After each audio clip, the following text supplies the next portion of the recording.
ഉം, ഈ രാത്രി നിങ്ങൾക്ക് എന്താ ഇവിടെ കാര്യം? പോലീസുകാരൻ്റെ ചോദ്യം കേട്ട് തേജയും അഭിയും ജീവയും നിന്ന് പരങ്ങി. ചോദിച്ചത് കേട്ടില്ലേ, എന്താ ഇവിടെ കാര്യമെന്ന്? CI സുരേഷ് മൂവരെയും നോക്കിക്കൊണ്ട് ചോദിച്ചു. അത് പിന്നെ സാർ, ഞങ്ങൾ ഇവിടെയാ പഠിക്കുന്നത്.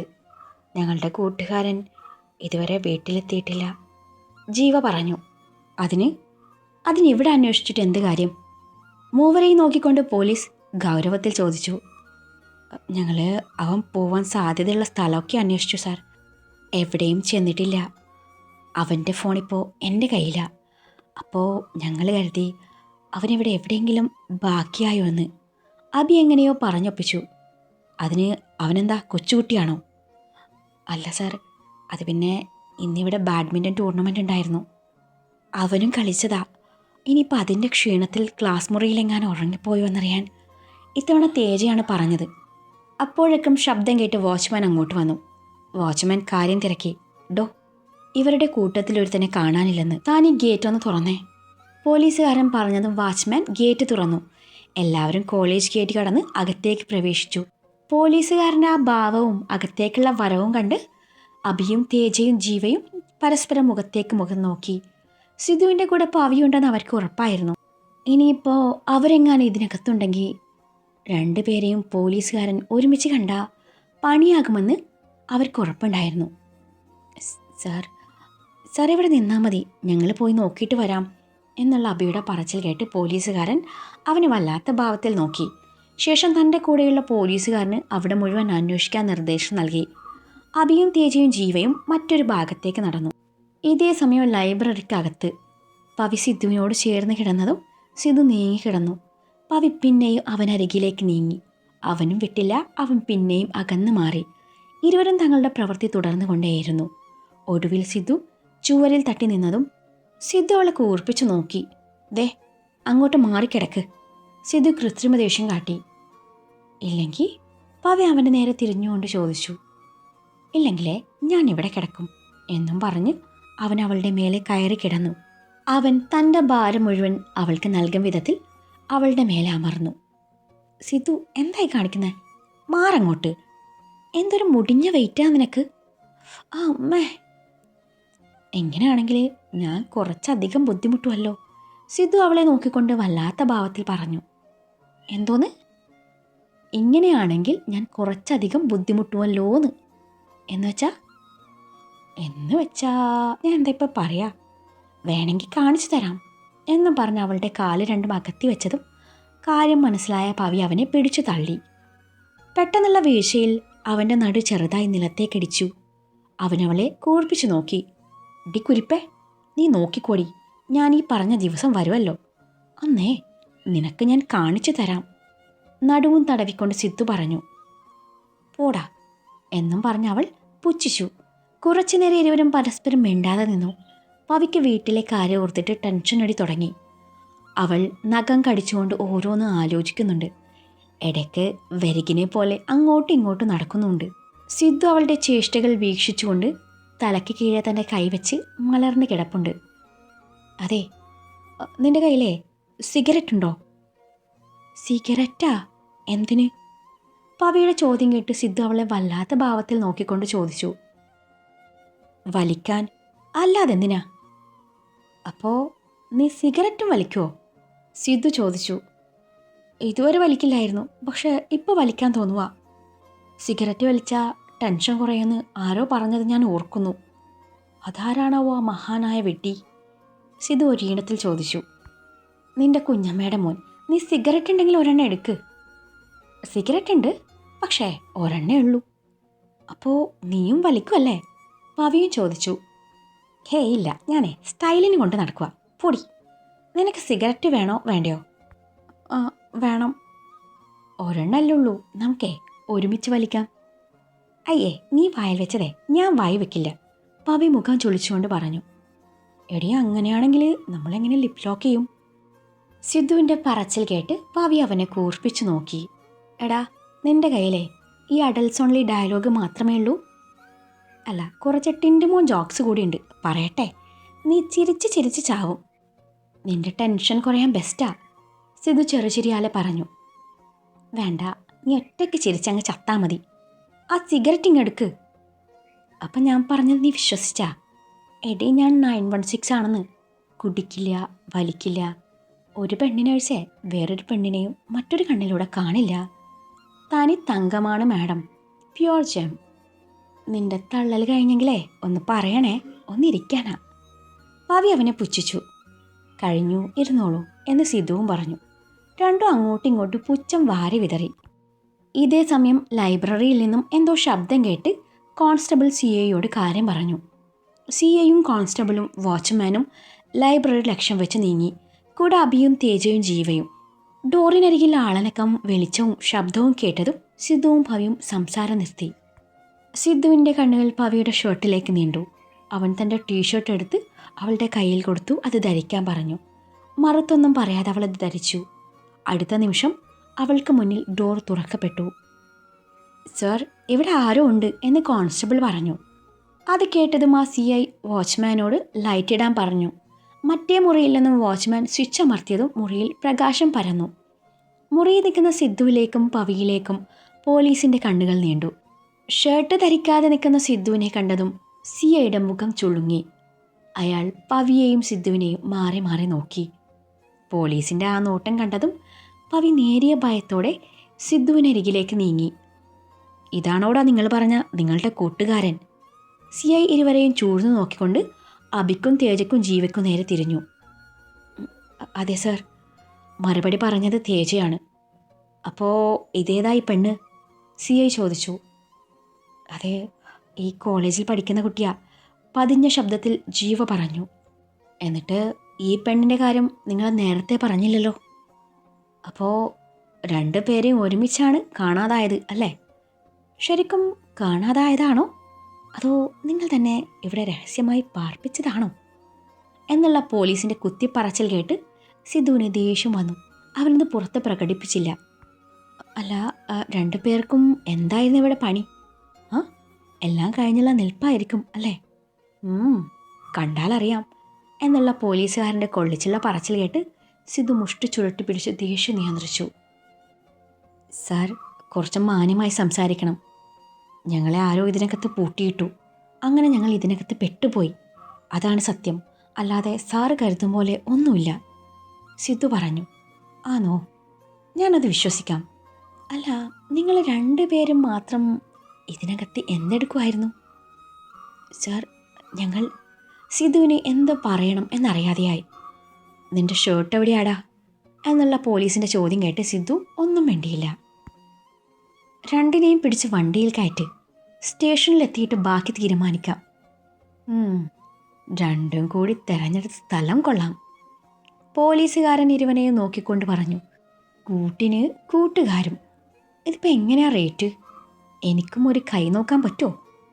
നല്ല കിളുന്ത് പെണ്ണല്ലേ, എനിക്കും അതാ ഇഷ്ടം എന്നുള്ള പോലീസിൻ്റെ പറച്ചിൽ കേട്ട് സിദ്ധുവിൻ്റെ കൈകൾ പോലീസുകാരൻ്റെ കോളറിൽ മുറുകി.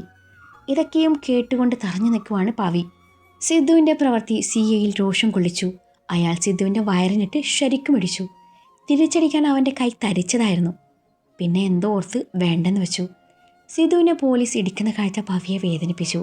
അവൾ തടയാൻ നോക്കിയപ്പോൾ പോലീസുകാരൻ അവളെ പിടിച്ചു തള്ളി. അവൾ വീഴുന്നത് കണ്ടതും സിദ്ധു CAയുടെ നെഞ്ചിനിട്ട് ആഞ്ഞു ചവിട്ടി. അന്നേരം അവൻ്റെ ഫ്രണ്ട്സും ഇടപെട്ടു. ശബ്ദം കേട്ട് പുറത്തുണ്ടായിരുന്ന 2-3 പോലീസുകാർ കൂടി അകത്തെത്തി. CAയുടെ നിർദ്ദേശപ്രകാരം പോലീസ് സിദ്ധുവിനെയും കൂട്ടുകാരെയും കൊണ്ട് പുറത്തേക്ക് നടന്നു. ഇതിനിടയിൽ എപ്പോഴോ ജീവ തൻ്റെ ചേട്ടൻ ജോണിനെ വിളിച്ച് കാര്യങ്ങൾ പറഞ്ഞിരുന്നു. ആൾ സ്ഥലത്തെ MLA ആയിരുന്നു. അപ്പം തന്നെ ജോൺ അങ്ങോട്ട് എത്തി കാര്യങ്ങൾ തിരക്കി. തനിക്ക് വേണ്ടപ്പെട്ട പിള്ളേരാണെന്നും താൻ നോക്കിക്കോളാമെന്നും ജോൺ പറഞ്ഞെങ്കിലും ആക്ഷൻ എടുക്കാതെ വിടാൻ പറ്റില്ലെന്ന് പറഞ്ഞ് രമേശ് വാശി പിടിച്ചു. വേറെ വഴിയില്ലാതെ വന്നതും ജോൺ സിദ്ധുവിൻ്റെയും പവിയുടെയും വീട്ടിൽ കാര്യങ്ങൾ അറിയിച്ചു. കോളേജിനകത്ത് വെച്ച് നടന്ന സംഭവം ആയതുകൊണ്ട് പ്രിൻസിപ്പലും വൈസ് പ്രിൻസിപ്പലും കൂടി എത്തിച്ചേർന്നു. കൂടെ ഹരി സാറും വേറെ 2 ടീച്ചേഴ്സും ഉണ്ട്. സിദ്ധുവിൻ്റെ വീട്ടിൽ നിന്നും അവൻ്റെ അച്ഛനും ചേട്ടനുമാണ് വന്നത്. പവിയുടെ വീട്ടിൽ നിന്നും ചില്ലുവും അച്ഛനും പിന്നെ ചില്ലുവിൻ്റെ മാമൻ ഹരിസാറും ഉണ്ടായിരുന്നു. സംഭവം പുറത്തറിഞ്ഞ കോളേജിൻ്റെ നടത്തിപ്പിനെ ബാധിക്കും എന്നുള്ള പ്രിൻസിപ്പൽ സജീന്ദ്രൻ സാറിൻ്റെ അഭ്യർത്ഥന മാനിച്ച് ചർച്ച നടക്കുന്നത് പ്രിൻസിയുടെ റൂമിൽ വെച്ച് തന്നെയായിരുന്നു. എല്ലാവരുടെ മുന്നിൽ അങ്ങനെ നിൽക്കേണ്ടി വന്നപ്പോൾ പവിക്ക് ഒരുപാട് സങ്കടം തോന്നി. ചില്ലു അവളെ സമാധാനിപ്പിക്കുന്നുണ്ട്. അവളുടെ കണ്ണുകൾ നിറഞ്ഞു തൂവി. സിദ്ധുവിൽ പ്രത്യേകിച്ച് ഭാവമാറ്റമൊന്നുമില്ല. ഇപ്പോഴും അവൻ ഷർട്ട് ഇടാതെയാണ് ആ നിൽപ്പ്. അവൻ്റെ അച്ഛനും ചേട്ടനും അവനെ ദഹിപ്പിച്ചു നോക്കി. സിയയും രമേഷ് എല്ലാവരുടെ മുന്നിൽ കാര്യങ്ങൾ അവതരിപ്പിച്ചു. ശേഷം സിദ്ധുവും പയ്യും തങ്ങൾക്ക് പറയാനുള്ളത് കൂടി പറഞ്ഞു. എന്തിനാണ് നിങ്ങൾ ആ നേരത്തെ ആ ലൈബ്രറിയിൽ പോയത് എന്നുള്ള ചോദ്യം അവിടെ ഉയർന്നു വന്നു. എനിക്കിവളെ ഇഷ്ടമാണ്, ഇവൾക്ക് എന്നെയും.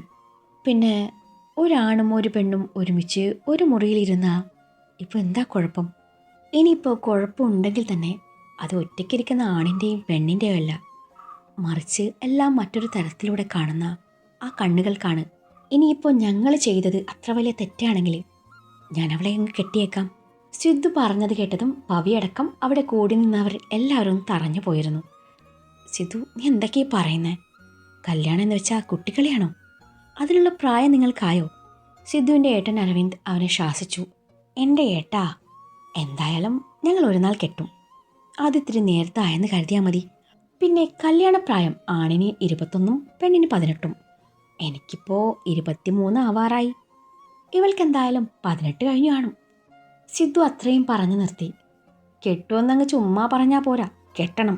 സി ഐ രമേഷ് വല്ലാത്ത ഭാവത്തിൽ പറഞ്ഞു. ഈ സിദ്ധുവിന് വാക്കും തന്തയും ഒന്നേ ഉള്ളൂ സാറേ. കെട്ടുമെന്ന് പറഞ്ഞാൽ കെട്ടിയിരിക്കും, അത് ഏറ്റവും അടുത്ത മുഹൂർത്തത്തിൽ തന്നെ. പിന്നെ സാറ് ഞങ്ങളുടെ കല്യാണത്തിന് ഉറപ്പായും വരണം. സദ്യ ഉണ്ടിട്ട് പായസം കൂടി കഴിച്ചിട്ട് പോയാൽ മതി കേട്ടോ സാറേ. സിദ്ധു സി ഐ നോക്കി വല്ലാത്ത ഭാവത്തിൽ പറഞ്ഞു. എന്നാ എനിക്ക് പോവാലോ, എനിക്ക് ഈ ഷർട്ട് ഇടാതെ നിങ്ങളുടെ മുന്നിൽ നിൽക്കാൻ ഇത്തിരി ബുദ്ധിമുട്ടുണ്ട്, അതുകൊണ്ടാ എന്നും പറഞ്ഞ് സിദ്ധു പുറത്തേക്ക് നടന്നു. അങ്ങനെ അകത്ത് കാര്യമായ ചർച്ച നടന്നു. എങ്കിലും രമേഷ് വിടാൻ ഒരുക്കമല്ലായിരുന്നു. ഒടുവിൽ ജോൺ ഇടപെട്ട് കാര്യം ഒത്തുതീർപ്പാക്കി. ഇത്രയൊക്കെ ആയ സ്ഥിതിക്ക് സിദ്ധു പറഞ്ഞതുപോലെ ഇരുവരും ഒന്നാവട്ടെ എന്ന് പ്രിൻസിയും അഭിപ്രായപ്പെട്ടു. ഇക്കാര്യത്തിൽ കൂടുതലൊന്നും പറയാനാവാതെ ഇരു വീട്ടുകാരും പ്രിൻസിയുടെ മുറി വിട്ടിറങ്ങി. സിദ്ധുവിൻ്റെ മുന്നിലൂടെ പവി ചില്ലുവിൻ്റെ കൂടെ നടന്നു നീങ്ങുമ്പോൾ അവൾ തന്നെ ഒന്ന് നോക്കിയിരുന്നെങ്കിൽ എന്നവൻ ഒരുപാട് ആഗ്രഹിച്ചു. പക്ഷെ അവളിൽ നിന്നും ഒരു നോട്ടം പോലും ഉണ്ടായില്ല എന്നത് അവനെ വേദനിപ്പിച്ചു. പവി വണ്ടിയിൽ കയറുന്ന ആ കാഴ്ച സിദ്ധു നോക്കി നിൽക്കുകയാണ്. വീണ്ടും വീണ്ടും ഞാൻ അവൾക്ക് വേദന മാത്രം സമ്മാനിക്കുകയാണല്ലോടാ. അവൾ എന്നെ ഒന്ന് സ്നേഹിച്ചു വരികയായിരുന്നു, ഇനിയിപ്പോൾ വെറുത്തോളും. അവളുടെ പോക്ക് നോക്കിക്കൊണ്ട് നിർവികാരതയോടെ സിദ്ധു പറഞ്ഞു. നിറയാൻ വെമ്പുന്ന മിഴികളെ ശാസിച്ചു നിർത്തി അബിയുടെ കൂടവൻ വണ്ടിയിൽ കയറി. തൊട്ടരികിൽ തന്നെയാണ് പവി ഇരിക്കുന്ന വണ്ടിയുള്ളതും. ഇരുവർക്കും നേരെ നോക്കിയാൽ പരസ്പരം കാണാം. പക്ഷേ പവി തിരിഞ്ഞു നോക്കിയില്ല. പവി കാറിൻ്റെ ചില്ലിലേക്ക് തല ചായ്ച്ച് കിടക്കുന്ന കാഴ്ച അവനെ വേദനിപ്പിച്ചു. സിദ്ധുവിൻ്റെ വീട്ടുകാരോട് യാത്ര പറഞ്ഞ് ഹരി വണ്ടി മുന്നോട്ടെടുത്തു.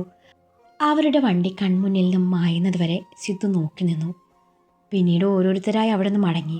വീട്ടിലെത്തിയ സിദ്ധുവിന് അച്ഛൻ്റെ വകയും ചേട്ടൻ്റെ വകയും ശരിക്കും കിട്ടി. എന്തൊക്കെ വന്നാലും താൻ അവളെ കെട്ടുമെന്ന് പറഞ്ഞ് സിദ്ധു തൻ്റെ മുറിയിലേക്ക് പോയി. ഈ സംഭാഷണത്തിന് സാക്ഷ്യം വഹിച്ച നന്ദന ദേഷ്യത്തോടെ തൻ്റെ മുറിയിലേക്ക് നടന്നു. അവൾ ഡോറടച്ച് ലോക്കിട്ട് വാർഡ്രോബിൽ കിടക്കുന്ന കറുത്ത ജാക്കറ്റും മുഖംമൂടിയും ഗ്ലൗസും ഒരു കവറിലാക്കി ഭദ്രമായി തൻ്റെ കട്ടിലിലെ ഷെൽഫിൽ വെച്ച് പൂട്ടി. വീട്ടിലെത്തിയ പവി ആർക്കും മുഖം കൊടുക്കാതെ തൻ്റെ മുറിയിലേക്ക് ചെന്നു. അവൾക്ക് തൻ്റെ അമ്മയെ എങ്ങനെ ഫേസ് ചെയ്യണം എന്നറിയാതെയായി. അന്ന് രാവിലെ തൊട്ട് അവൾക്കും സിദ്ധുവിനിടയിൽ നടന്നതൊക്കെ അവളുടെ മനസ്സിലൂടെ കടന്നു വന്നു. ലൈബ്രറിയിലെ രംഗങ്ങളൊക്കെയും ഓർക്കവേ അവളുടെ കണ്ണ് നിറഞ്ഞു. അതിനിടയിൽ അവളുടെ അമ്മയും ചില്ലുവിൻ്റെ അമ്മയും വന്ന് അവളെ ഒരുവിധം സമാധാനിപ്പിച്ചു വാഷ്റൂമിലേക്ക് പറഞ്ഞു വിട്ടു. കുളി കഴിഞ്ഞു എന്തൊക്കെയോ കഴിച്ചെന്ന് വരുത്തി അവൾ തൻ്റെ മുറിയിൽ വന്ന് കിടന്നു. ബെഡിൽ വന്ന് കിടന്നതല്ലാതെ അവൾക്ക് ഉറക്കം വന്നതേയില്ല. മനസ്സ് നിറയെ സിദ്ധുവിനെക്കുറിച്ചുള്ള ഓർമ്മകൾ മാത്രം. അവനെ പോലീസ് ഇടിച്ചതോർത്തപ്പോൾ അവളുടെ നെഞ്ച് നീറുന്നത് പോലെ. അവൾ തൻ്റെ ഫോണെടുത്ത് അവൻ്റെ നമ്പർ എടുത്ത് ബ്ലോക്ക് മാറ്റി കോൾ ചെയ്തു. സിദ്ധുവിൻ്റെ അവസ്ഥയും മറിച്ചായിരുന്നില്ല.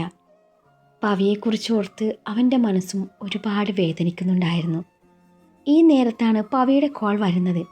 ഒറ്റ റിങ്ങിൽ തന്നെ അവൻ കോൾ അറ്റൻഡ് ചെയ്തു. രണ്ടുപേരും കുറച്ചു നേരം ഒന്നും മിണ്ടിയില്ല. ഇരുവർക്കും പരസ്പരം നിശ്വാസങ്ങൾ കേൾക്കാം. ഒടുവിൽ മൗനത്തെ ഭേദിച്ചുകൊണ്ട് സിദ്ധു സംസാരിച്ചു. പവി. അവളൊന്ന് മൂളി. നീ ഓക്കെ അല്ലേ? നീയോ? ഞാനും ഓക്കെയാ. വീട്ടിലെങ്ങനെയാ? നിന്നെ വഴക്ക് പറഞ്ഞോ? ഇല്ല. നിന്നെയോ? ഇവിടെ വൻ സീന. സിദ്ധു അത് പറഞ്ഞതും അവൾ ചെറുതായൊന്ന് മൂളി. പവി, നിനക്കെന്നോട് ദേഷ്യമാണോ? ഇല്ല. പിന്നെ നന്നും മിണ്ടാത്തെ? ഒന്നുമില്ല. പവി, എനിക്ക് നിന്നെ കാണാൻ തോന്നുന്നുണ്ട്. ഞാൻ അങ്ങോട്ട് വരട്ടെ? ഞാൻ നിൻ്റെ അമ്മയോട് സംസാരിക്കാം. വേണ്ട, ഞാൻ പറഞ്ഞോളാം അമ്മയോട്. എന്ത് പറയുന്ന? ഇന്ന് നടന്നതൊക്കെ? അയ്യോ അതെ, എല്ലാം പറഞ്ഞ കളയല്ലേ. ആ റൊമാൻസ് അങ്ങ് കട്ട് ചെയ്തേക്ക്. ഞാൻ വെക്കുവാ സിദ്ധു, എനിക്ക് നിൻ്റെ ചളി കേൾക്കാനുള്ള മൂഡില്ല. ശരി വെച്ചോ, ഗുഡ് നൈറ്റ്. ആ പിന്നെ നാളെ എൻ്റെ വീട്ടുകാരങ്ങോട്ട് വരും, കൂടെ ഞാനും. എന്തിനാ? പെണ്ണ് കാണാൻ. പെണ്ണ് കാണാനോ? നമുക്ക് കല്യാണം കഴിക്കണ്ടേ? വേണ്ട സിദ്ധു, എനിക്കിപ്പോൾ കല്യാണം കഴിക്കണ്ട. എന്നാൽ പിന്നെ നമ്മളെ ആ CA രമേശേ പൊക്കി അകത്തിടും. അയ്യോ ശരിക്കും? പിന്നല്ലാതെ, നീയും കേട്ടതല്ലേ അയാൾ പറഞ്ഞത്. എന്തൊരു ഇടി അയാൾ ഇടിച്ചത്. എൻ്റെ കൂമ്പങ്ങ് കലങ്ങി. അപ്പോൾ ഇനി നമ്മൾ എന്ത് ചെയ്യും സിദ്ധു? എന്ത് ചെയ്യാനാ? നമുക്കേ അങ്ങ് കെട്ടാമല്ലയ്യ, എന്നിട്ട് അങ്ങ് അടിച്ച് പൊളിക്കാം. പോടാ, നിൻ്റെ ഉദ്ദേശമൊക്കെയും എനിക്ക് മനസ്സിലാവുന്നുണ്ട് കേട്ടോ. നീ പേടിക്കണ്ട, നമുക്കിപ്പോൾ കല്യാണം മാത്രം മതി. പഠിത്തമൊക്കെയും കഴിഞ്ഞ് ഒന്ന് സെറ്റിൽഡായിട്ട് ഒരുമിച്ച് ജീവിക്കാം. എന്തേ? അങ്ങനെയാണെങ്കിൽ കെട്ടാം, അല്ലെങ്കിലേ എൻ്റെ വിധം മാറും കേട്ടോ, പവി പറഞ്ഞു. എങ്കിലേ എന്നോട് പറ, സിദ്ധു ഒരു ഈണത്തെ പറഞ്ഞു. പറയട്ടെ? കാര്യം മനസ്സിലായ പവി ചോദിച്ചു. പറ പറ. പറയുന്നു സിദ്ധു.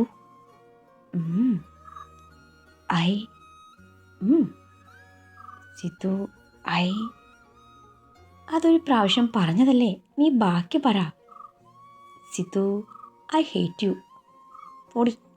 ഞാനേ നാളെ അങ്ങോട്ട് വരുന്നുണ്ട്, അപ്പം പറഞ്ഞേക്കണം.